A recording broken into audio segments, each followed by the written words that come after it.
Your essence is determined by your skills, your knowledge, and desire. So many people are afraid, but they don't understand fear, and fear interferes with who we are.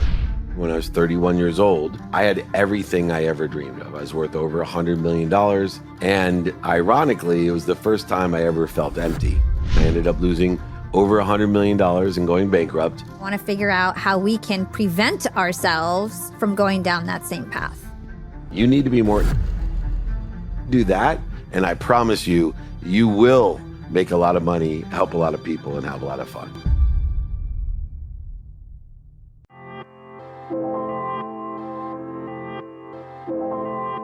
Young and Profiters, welcome back to the show. And today I have the honor of interviewing David Meltzer on the podcast for the third time. If you count Clubhouse panels, I've probably interviewed him 6 different times. And David is a good friend. He's been supportive of me since I was a nobody. And that says a lot about David. He's been on the show back episode 31 was the first time I interviewed him. I had no following. I was just growing my podcast, and he was willing to join me on my show. And he helps lots of up and coming entrepreneurs. He's all about being of service, which is something that we're going to speak a lot about today. In addition to him being just an amazing person and business mentor, David is the CEO and founder of Sports One Marketing, which is a sports marketing firm. He's also a best-selling author. He is the host of the Playbook podcast, and he also dabbles in TV. He has a Bloomberg TV show called The 2-Minute Drill. Now, David is an expert in all things entrepreneurship. And one thing that I love about David is that he's always evolving. He's always growing. And I know that since I haven't talked to him in 5 years, he's going to have so much new perspective to share with us about entrepreneurship. And back when I talked to him in 2019, I wasn't even an entrepreneur yet. So I didn't even ask him questions related to entrepreneurship because I had no idea what it meant to be an entrepreneur at that time. So much has changed, I'm sure, for both of us. So I can't wait until this conversation. Some of the things we're going to dive deep on is fear-based consciousness, ego-based consciousness as entrepreneurs, how we can avoid that, which is something that David went through early on in his entrepreneurship journey. We're also going to talk about 2 annoying things that entrepreneurs have to do. Number 1, be honest with ourselves. Number 2, be repetitive. And we're going to find out why those are 2 important things we have to do. Without further delay, here is David Meltzer. David, welcome to Young and Profiting Podcast. Thank you so much. It's such a privilege and a pleasure to be here. I'm so excited for this conversation. So Young and Profiters, David has been on the show. This is now the 3rd time that he's been on Young and Profiting Podcast. So he first came on in episode 31. We took a deep dive into his career. Then he came back on episode 47 and we talked about his new book, Game Time Decision Making. But David, the last time that we talked was 2019. That was before the pandemic. It feels like that was 10 years ago. So I feel like there's a lot of catching up to do. I also feel like probably all of my listeners have probably changed by now. So I'm sure they haven't heard any of your content. So I figured we'd actually go through your story today. So why don't we start with your childhood dreams? So I learned that you actually had a dream of becoming a football player when you were younger. So how far along did you get with those dreams and what got in your way? Yeah, well, I really wanted to figure out the best way to get rich because the only thing that was missing in my life was money. All the difficulties, the stresses, the challenges were around financial difficulties. My mom was a single mom raising 6 kids, working 2 jobs, packing our dinner in a station wagon, driving around, filling up turnstiles at convenience stores with greeting cards just so we could eat. So I picked being a football player, not knowing what I know today. And beyond people laughing at me, scoffing at me, and making fun of me, I actually got a scholarship and played football in college. But it didn't take me very long in college to realize, in fact, the very first play, as a freshman, I got ran over by Christian Okoye, who later was the AFC Player of the Year, called the Nigerian Nightmare. But that's when I realized I better figure out another way to make money because I realized that although your desire determines the delta in your life, and you should always know that you never will overachieve your own self-image, that your skills and your knowledge determine your basement, and that if you don't align the basement with the delta, that you'll be limited in this lifetime of the capacity that you have in order to achieve high achievements. And so I immediately realized my mom was right, doctor, lawyer, or failure, that I was going to be a doctor because I was had a higher basement with my skills and knowledge to be a doctor than I did a football player. But then I realized very quickly that I hate hospitals, and my older brother gave me some valid information at 18 years old that doctors had to be in hospitals, even sports doctors had to be in hospitals. And that's where I had one of my greatest takeaways of my life when my brother told me, David, at 18, you need to be more interested than interesting. And I find a lot of people with their content with social media, they really try to be interesting. And it's like the 19-year-old life coaches out there. I advise those kids, look, man, you got to be more interested. You don't know what you don't know. And it takes a lifetime of lessons in order to facilitate what it takes to teach people about life with the dummy text and situational knowledge. So I went to be a lawyer, and I ended up graduating law school, doing very well, but not becoming a lawyer once again, because I was always guided by how could I make the most money I could to buy my mom a house and a car. So something related to this story, your mom giving you advice to become a doctor, is something that actually stuck with me all these years since you've last been on your podcast. You told me, even people that love you so much, they might have the best intentions, they give you bad advice. And that's something that I've said and carried with me probably 1,000 times since you've told it to me. So talk to us about how you filter the advice that you receive now. Well, through appreciation, understanding that the easiest and fastest way is to find people that sit in a situation that you want to be in and ask them for direction. You see, there's two types of people in the world. There's ignorant people that don't know what they don't know. And then there's ignorant people that don't know what they don't know. And the difference between the two types of ignorant people is, one, there's ignorant and humble people that will tell you that they don't know what they don't know, but according to their experience, this is what they've learned. And then there's ignorant, arrogant people that they know they don't know what they don't know, but they pretend to, either out of envy, spite, or negativity, they will attack you, laugh at you, scoff at you, or make fun of you. But the most dangerous, ignorant, arrogant people are the ones that love us the most. And that's because they're more afraid for you than you are for yourself. And they give their advice out of fear, out of security. And so although they love you more than anything, friends, family, etc., they actually are giving you advice not out of experience, but out of fear that you're going to get hurt. And once again, reiterating that the ignorant, humble, and ignorant, arrogant need to be deciphered. But through appreciation, we can thank everybody for their advice, because even if their advice is with negative intent, we need to appreciate the fact that they care enough about us to not like us. I have 3 daughters and a son, and my girls are closer in age, and they'll fight and they'll say really nasty things to each other as sisters. And they'll look at me for some sort of validation, and I always say, wow, you guys are making me so happy. And they look at me like, what the heck is Dad talking about? I'm like, if you guys care this much about what each other thinks, then I've done my job.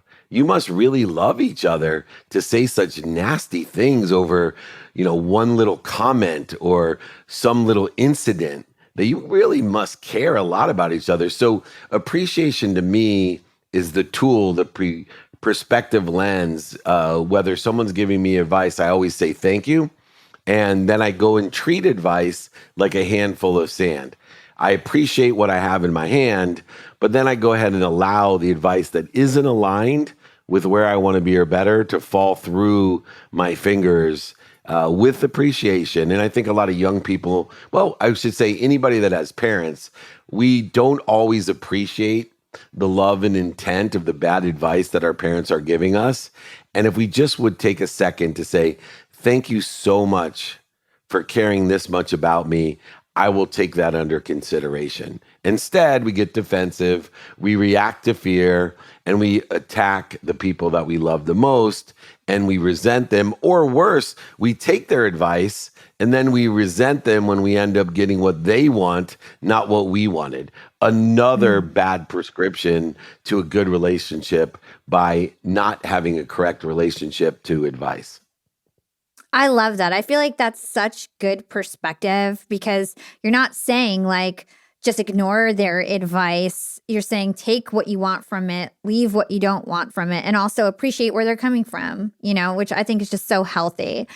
So, David, you went to law school, like you said, and you ended up becoming a millionaire before you actually completed your law school, which I think is amazing. And I thought you dropped out of law school, but I found out you actually completed your law degree and built a company on the side. So, tell us about that experience.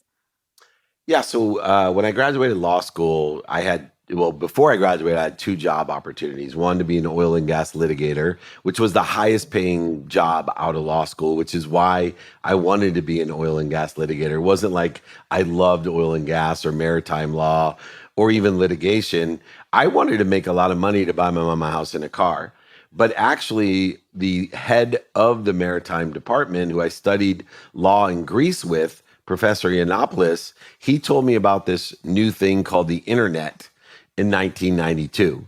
And he told me that if I could get an interview with the company that the largest legal publisher in the world that was putting all of the statutes and case law, secondary materials online, that I could make a fortune by being a lawyer who sells law materials.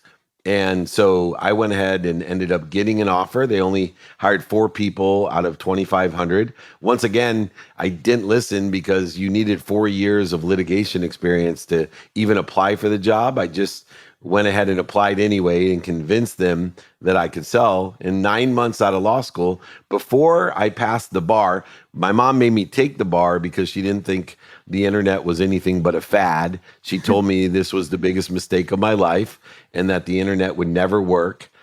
Before I even got my results of the bar examination, I had already made $1 million, bought my mom a house and a car, and within 3 years, we exited for $3.4 billion to Thomson Reuters in 1995. And that led me into a different trajectory, a divine direction, with a lot of great lessons and a lot of great successes, and also some severe failures along the way from those lessons I had to learn. Wow.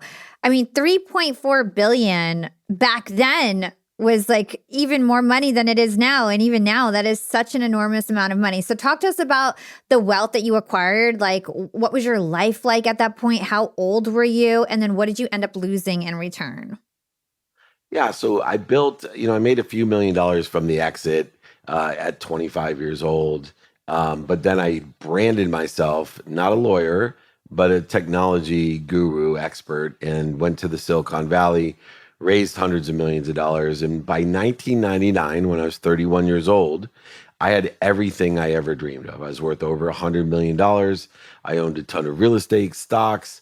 I was running Samsung's phone division. So I had a fulfilling, purposeful, passionate, and profitable position with an up and coming data device, which was actually in 1999 a Windows CE device. I worked with Microsoft, Bill Gates, and Googs and Bomber at the highest level relationships in all areas of telecom.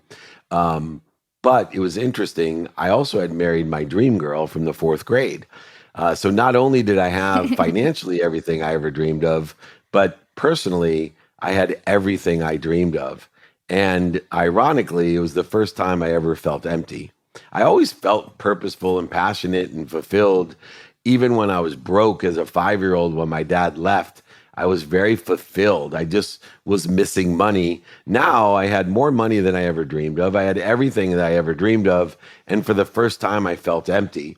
And so, like a lot of young individuals that have everything that they dream of, or even more, self-sabotage seems to be a great reaction to that fear of emptiness. And so I started surrounding myself with the wrong people and the wrong ideas. I started self-medicating myself for the pain and emptiness that I felt with drugs and alcohol, which were also aligned with the people that I hung out with. Ironically, after Samsung, I ended up running the most notable sports agency in the world, and they made the movie Jerry Maguire about the firm that I ran, Leigh Steinberg Sports and Entertainment. And in that position, now I had my dream job on top of having everything I dreamed of financially and personally. And I had three daughters under the age of 10. But luckily, I had four people who truly loved me in my life. I had my mom, my dad, my best friend, and my wife. And all four of them were the only ones that told me the truth. And it came to a point where I hated all four of the only four people that truly loved me enough to tell me the truth because I didn't like what they were saying.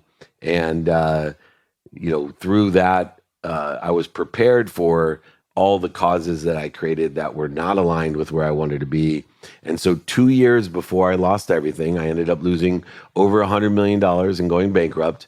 2 years before that, I was faced with an ultimatum that changed my life and my perspective, saved my life, saved my perspective, saved my marriage as well, thanks to my mom, my dad, my best friend, and my mom. Well, I'm happy they turned you around from that. And I know that last time we talked, you said that in this terrible time of your life, you were living in an ego-based, fear-based consciousness. Can you help us understand what that means? Because I think a lot of entrepreneurs listen to this show, and I want to figure out how we can prevent ourselves from going down that same path. Well, I love this interview because, a lot has evolved over the last 5 years since 2019. And the concepts that I had, like ego-based consciousness and the conscious continuum, have also evolved. And I've been able, through a lot of intention, facilitate simple descriptions of what I tried to portray back then that probably confused the shit out of a lot of people.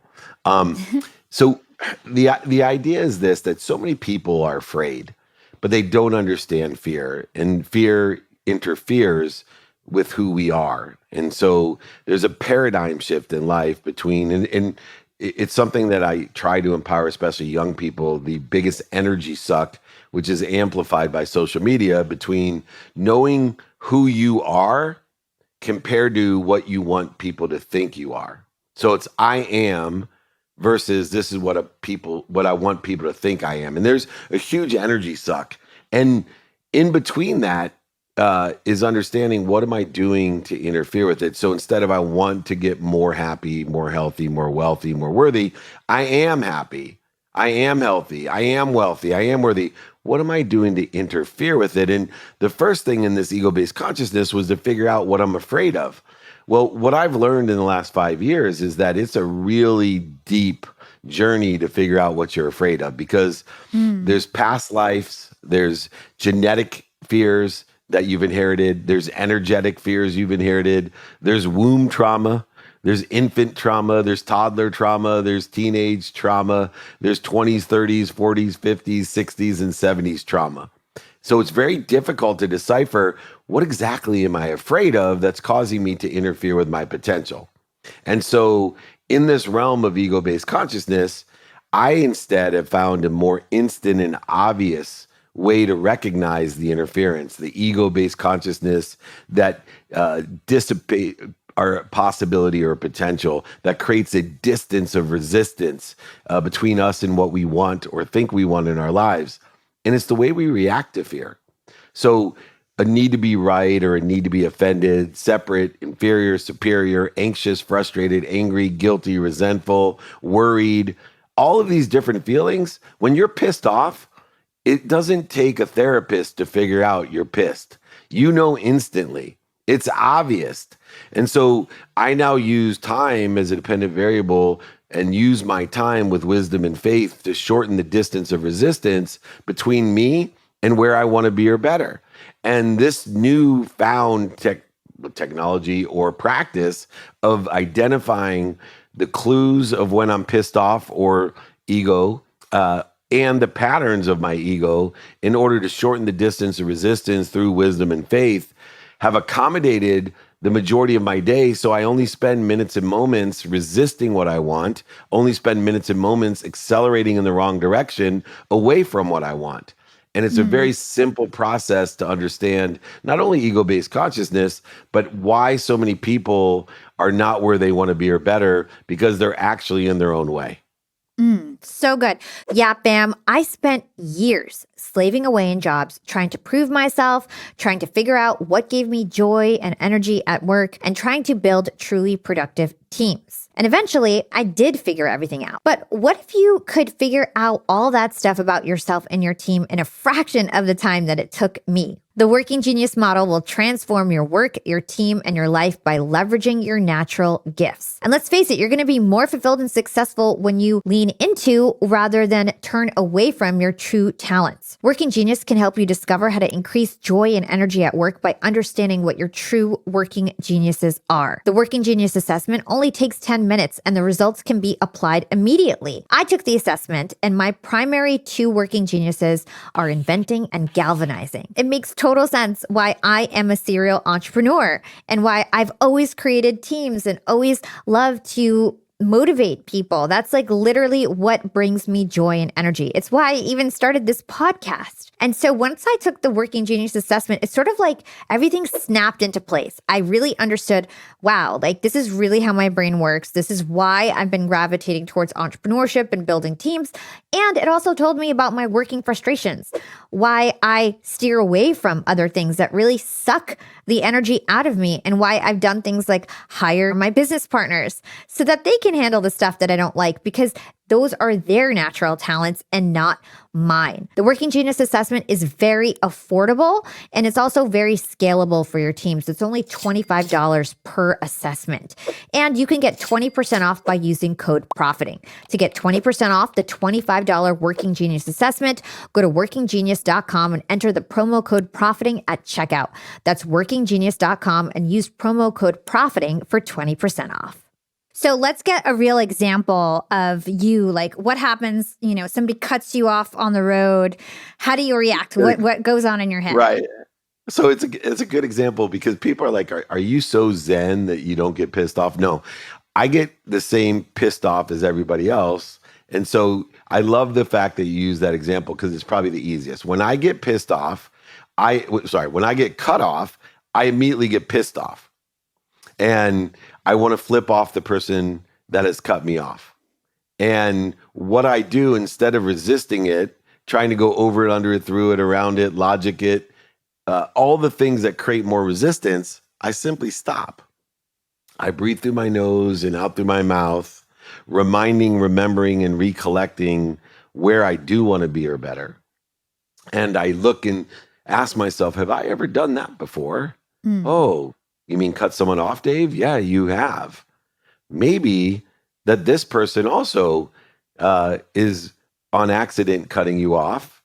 And maybe you should use gratitude and forgiveness instead of attack and reaction of fear, being angry or upset, resentful or guilty or offended or whatever else people are, and not waste your time, emotion, and value on creating resistance, but instead stop, breathe, drop, and then roll back into where you want to be, the airport, on time, instead of elevating and escalating where you may end up if you react in the wrong way.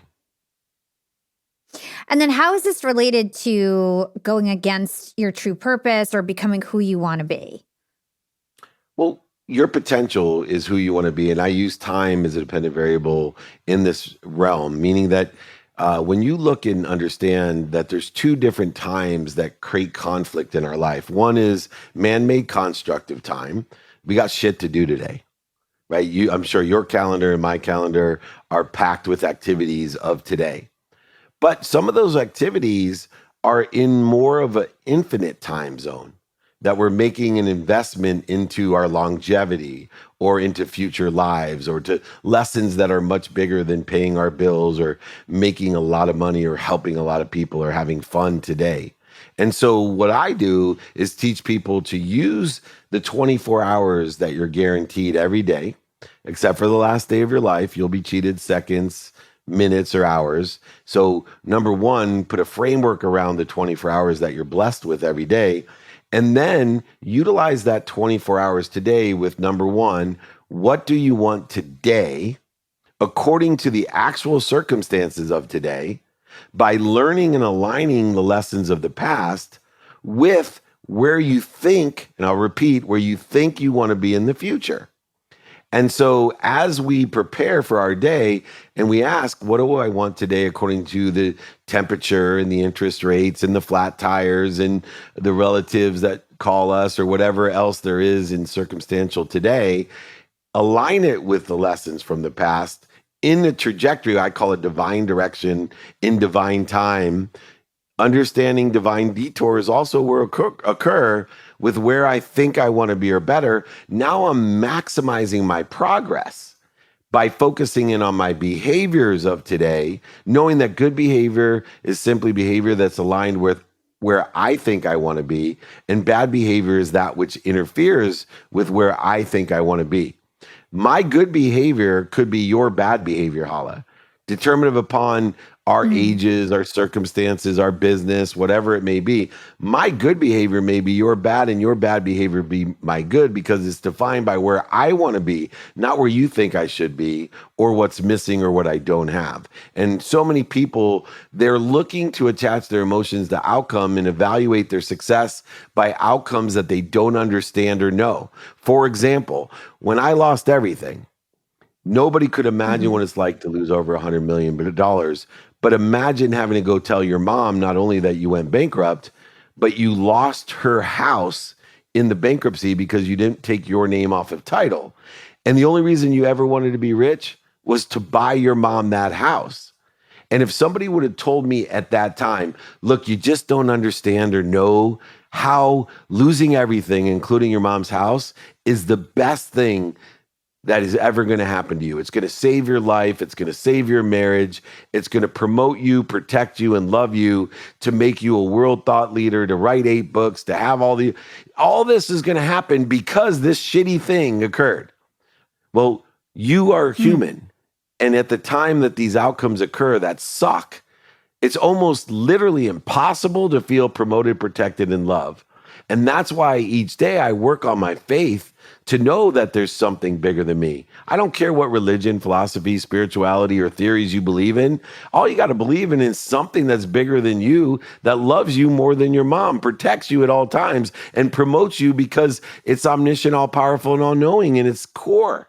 And so for me, the faith combined with the wisdom of living life has allowed me to accelerate, to aggregate the right things around me, and most importantly, to create exponentiality in my outcomes, even though I don't know or understand how any of the outcomes are actually going to promote me or protect me or love me. I just have faith that they will. And it's just a matter of either man-made constructive time or infinite time that's going to reveal, which is called a revelation, the salvation that faith and wisdom provide us in the long run of where we want to be in our divine direction and divine time, and see our divine detours as divine, not punishment.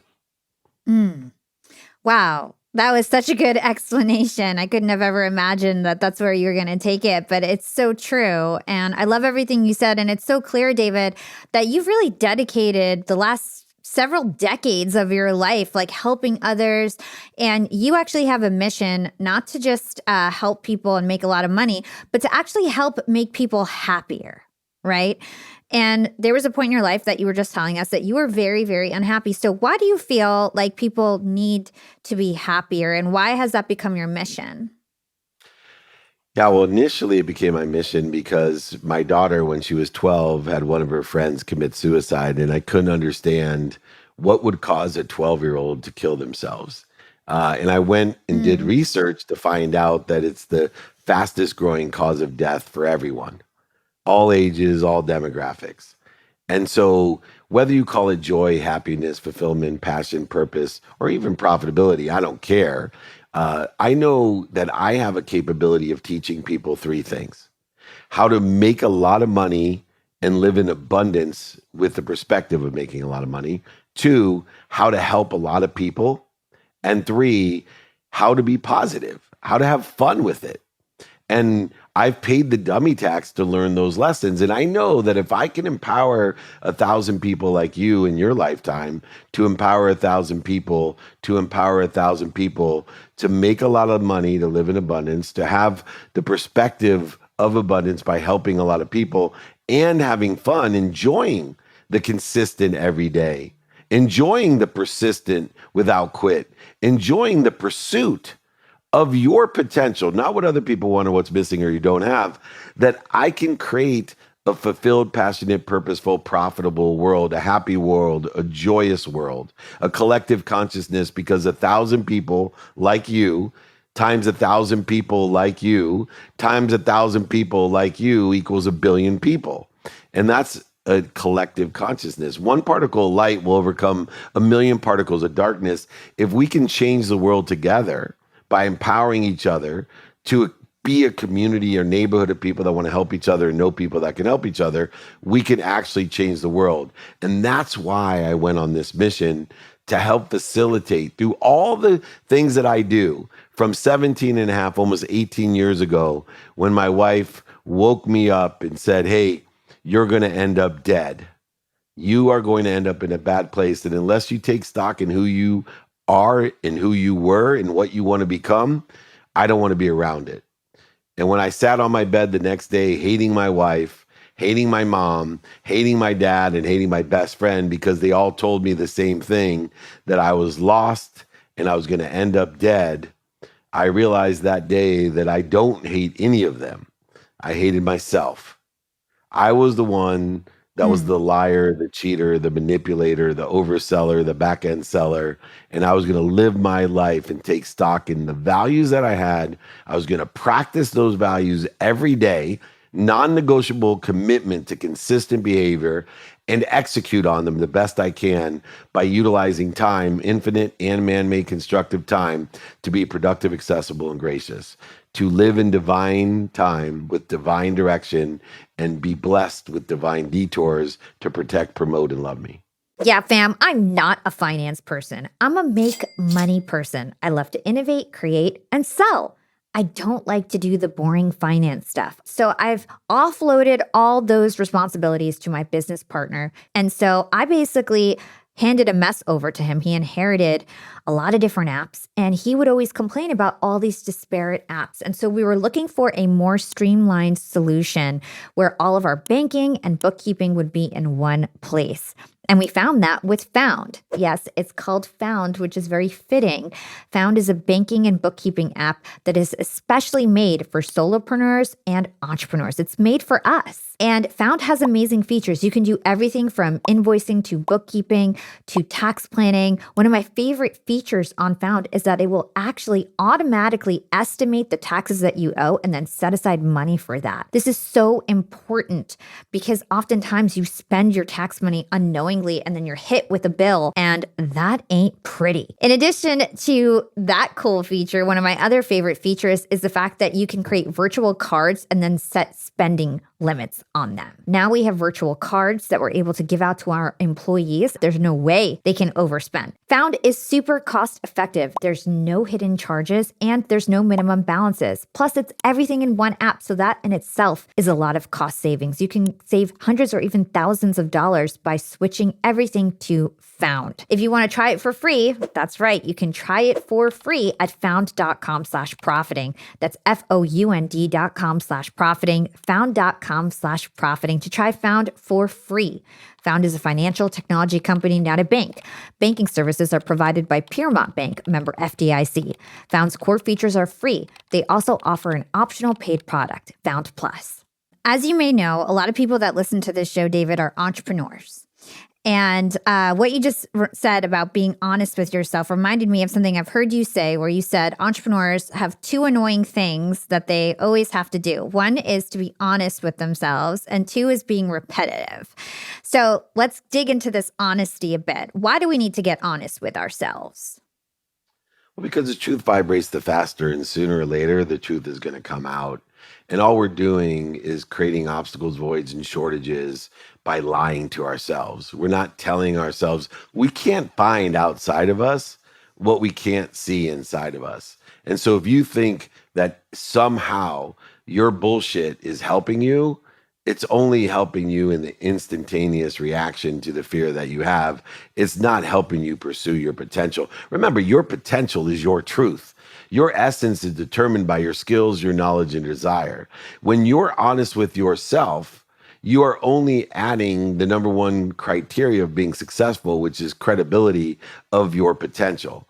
Remember, your basement's determined by what? Your skills and your knowledge. Your delta determines how far you're going to get, which is your desire.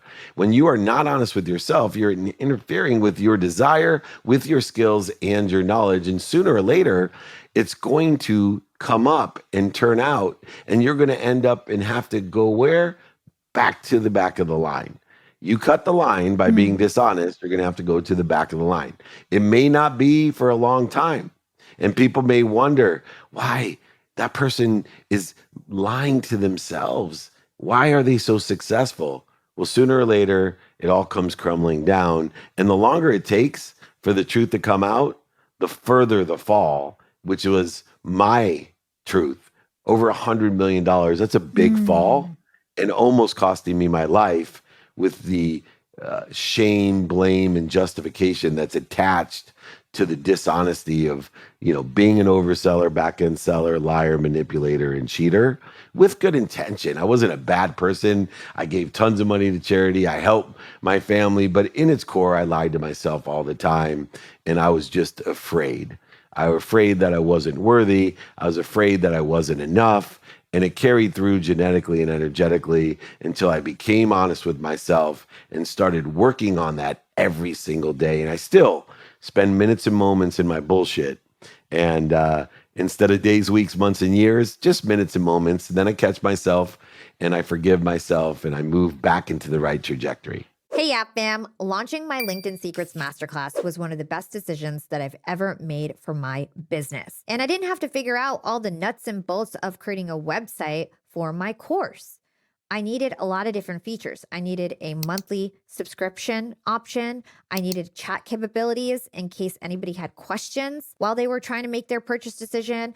I needed promo code discounts. I needed a laundry list of features to enable what I was envisioning with my course. But here's the thing. All I had to do was literally lift a finger to get it all done. And that's because I used Shopify. Shopify is the easiest way to sell anything, to sell online or in person. It's the home of the number one checkout on the planet. And Shopify's not so secret is Shop Pay, which boosts conversions up to 50%. That means way fewer carts get abandoned and way more sales get done. If you're into growing your business, your commerce platform better be ready to sell wherever your customers are scrolling and strolling, on the web, in your store, in the feed, and everywhere in between. Put simply, businesses that sell more sell with Shopify. Upgrade your business and get the same checkout we use at Yap Media with Shopify. Sign up for your $1 per month trial period at shopify.com/profiting, and that's all lowercase. Go to shopify.com/profiting to upgrade your selling today. Shopify.com/profiting. I think this is such a powerful lesson for entrepreneurs because I'm an entrepreneur. I run a podcast network and I have some of the biggest legends that you probably know in my podcast network, like Jenna Kutcher and Amy Porterfield and John Lee Dumas.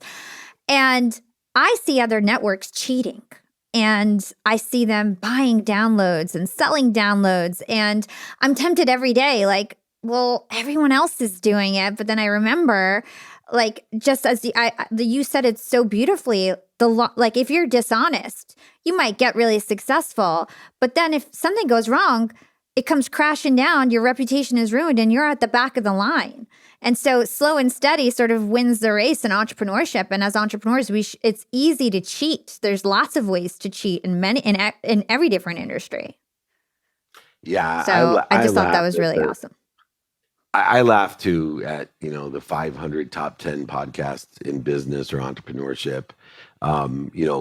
A ranking. I actually changed the signature on my email because so many people put, top 10 Forbes speaker, number one podcast, and all this bullshit that doesn't mean anything. I actually changed it to res ipsa loquitur. And I encourage people when they become honest with themselves and also have a commitment to consistency or being repetitive, that you think about what res ipsa loquitur means. It means that which speaks for itself. And so if what you do speaks for itself and the test of time allows you to have the credibility, does that mean it's going to be perfect? No, there's always 10% of the people that are going to hate you, but there's also 10% that are going to love you no matter what. For me, it's that 80% that by being honest and consistent will learn to love you just the same way you should learn to love what you don't like or don't love.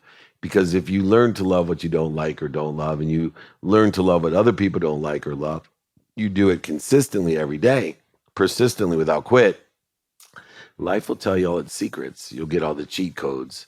And it's those cheat codes that have made the difference in my life to make my life easy and identify the dis-ease or the dis-easy in my life, the interference that I create myself by not being honest and not being consistent. David, I know another cheat code in entrepreneurship is relationships and being a good networker. So I'd love to understand from your perspective, what are the types of relationships we should surround ourselves with as entrepreneurs? Well, one of the biggest myths of entrepreneurs is from Napoleon Hill, who's one of my favorite mentors. And he said, you're the aggregate of the 5 people that you spend the most time with. And I've changed that in my life to understand that we have teams, that there's more than just the 5 people that we spend the most time with. It's according to the subject matter, topic, or expertise that's of most value to us. What team do I want around me? What neighborhood do I want to live in? And what position do I want to play? So at 56 years old, in my family, I'm the point guard or the owner or the coach. I don't want to be the water boy.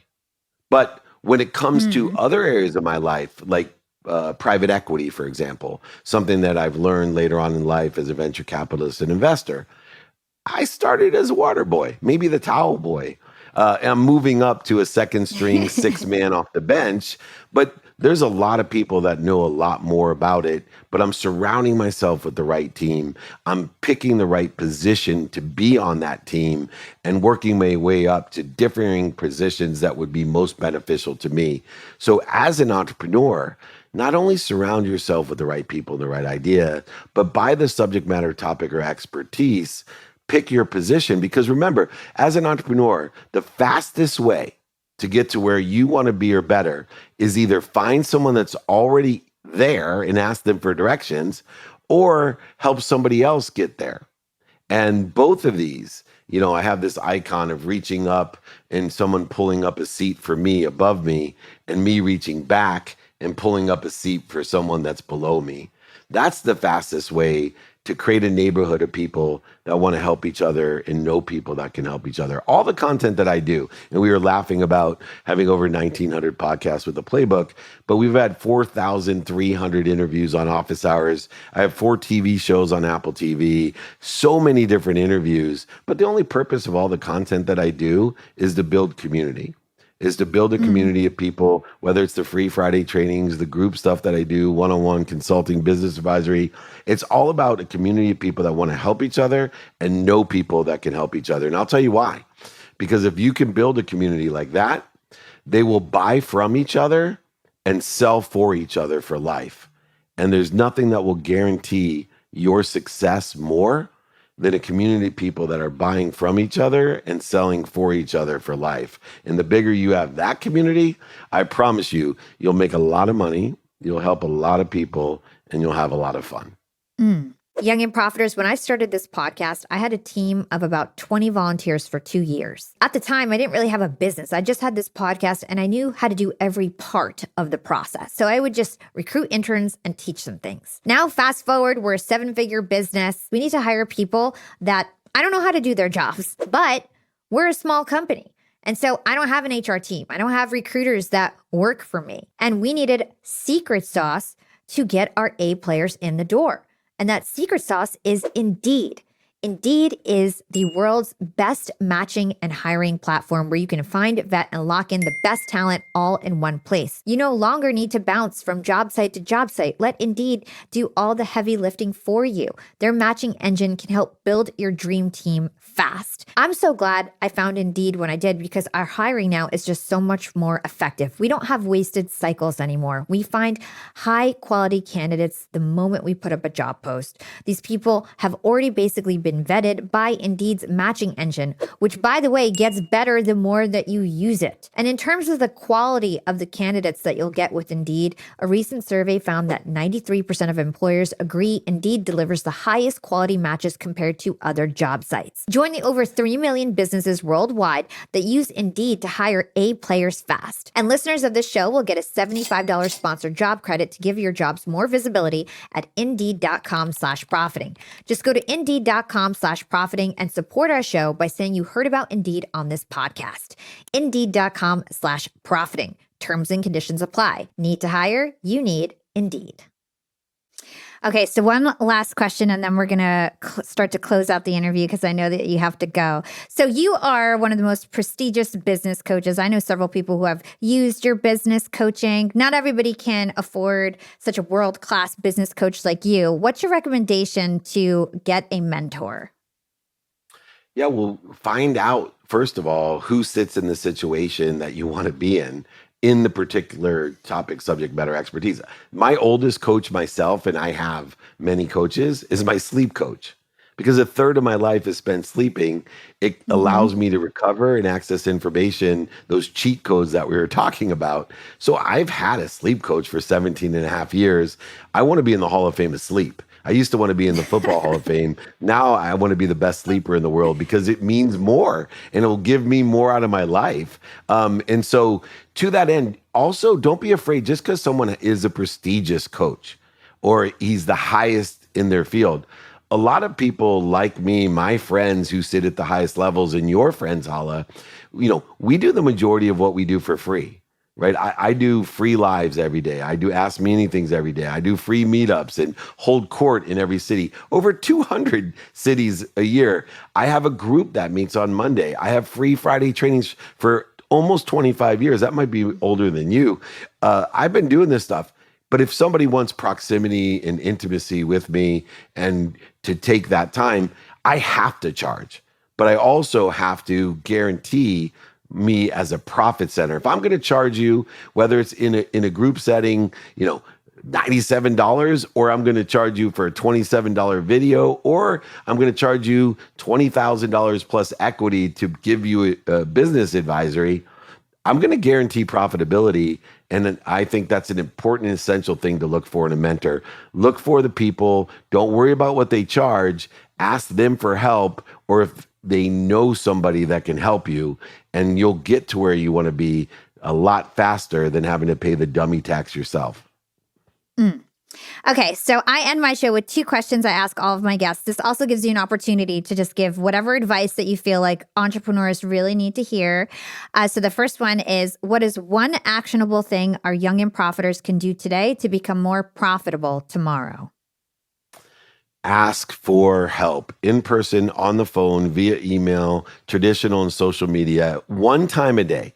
Be consistent of asking for what you want in person, on the phone, via email and media once a day. That'll be 28 asks a week, 112 asks in a month. On average, each of those people will have 1,000 people in their community. So you'll reach 112,000 people a month that are aligned with wanting to help you.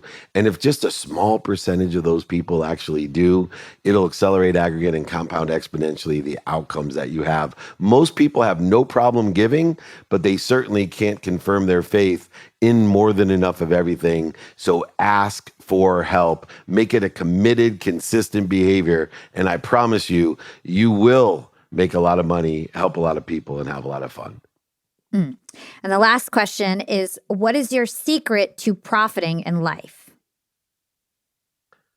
Kindness, abundance in itself. Just be kind to your future self. Do good deeds. When everything tells you to lie, manipulate, cheat, oversell, back end sell, be kind. Be kind to your future self. Do the good deed. It will, the more you give, the more you'll be given. The more you're given, the more you'll receive. And the more you receive, the more you can ask for. And when you ask for more than more, you'll be able to give more than more, be given more than more, receive more than more, and then you'll ask for more than more than more. So instead of living in a zero sum game, like all great negotiators, all great transactors, thinking that they're giving more and receiving less is a zero sum game. There is no scarcity. There's more than enough of everything. So I always say, be kind to your future self and do good deeds. I do want to offer all of your community. I know I haven't been here a while, but I'd be more than happy to send my book to everyone, pay for the book, pay for shipping. I'll sign the book if you want. Email me for anything you need, but I will send you that book, david@dmeltzer.com. Put it in the notes. I'd be happy to send you my book for free. Pay for shipping, don't worry, and the book. I'd love to be of service or value to your young community. Thank you, David. Thank you. I have one thing that we didn't get to cover. Can you talk to us about service? Being of service, David. Yeah, being of service is understanding value. A lot of people get confused about being of service and they give and not understanding that they can't give what they don't have. So being of service is understanding what people like and what people don't like. See, there's only two ways to provide value.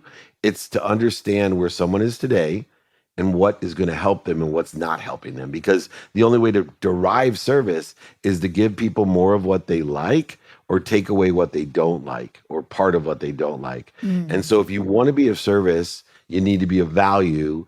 To understand value is to give people what they like or take away what they don't like. In order to do that, you have to be more interested than interesting.